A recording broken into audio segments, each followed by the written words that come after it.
You don't hear much about them now, but for centuries, fraternal societies were as much a part of the fabric of daily life for many adults as driving kids to soccer practice and scheduling playdates are today. TV and later the COVID-19 pandemic greatly impacted the importance of societies such as the Oddfellows, the Elks, and the Lions Club.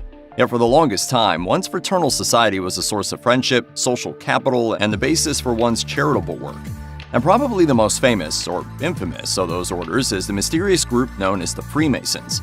But what do Freemasons actually believe?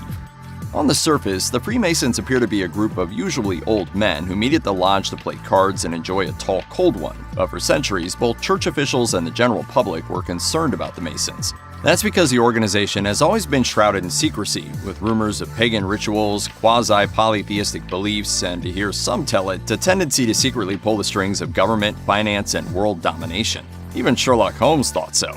The handshake and the ring, Watson, are archaic rituals preserved by the 33rd degree members of the secret order of Freemasons. That, or they really are just a bunch of men enjoying each other's company and doing good charitable work and riding in parades, which is the version of the story they tell. So what's the truth? According to the Straight Dope, the group that eventually came to be known as the Freemasons likely began as a trade guild. At the time, the secrecy that governed the society's existence was likely at least partially due to the need to keep outsiders from learning valuable trade skills, masonry specifically. But there was also a religious aspect as well.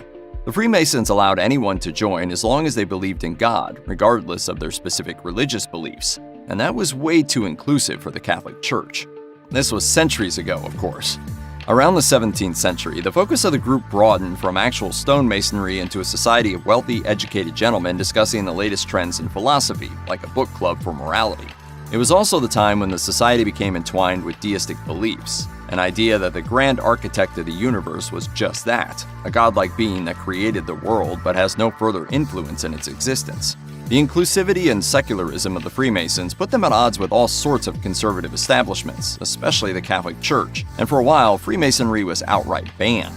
As a result, the Masons were traditionally anti-monarchy and pro-republic and constitutional government, which explains why founding fathers such as George Washington and Benjamin Franklin were a part of the shadowy club. These days, Masons are still required to profess belief in a higher power, either the grand architect of the universe or, for the individual Mason, the god of their own religion, in order to join the group or stay in it.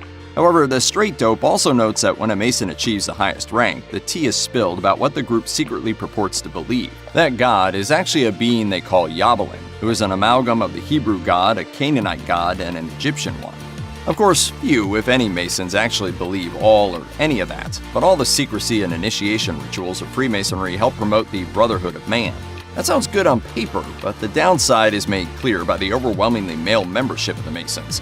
Women were only allowed recently through offshoot chapters.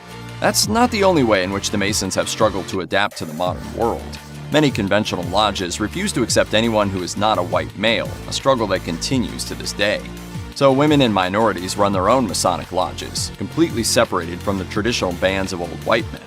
It's a strange, archaic, and unwritten rule that sours the Freemasons' modern reputation. Hopefully, the organization will come around and return to its inclusive roots. Yabalin willing. Check out one of our newest videos right here. Plus, even more grunge videos about history are coming soon. Subscribe to our YouTube channel and hit the bell so you don't miss a single one.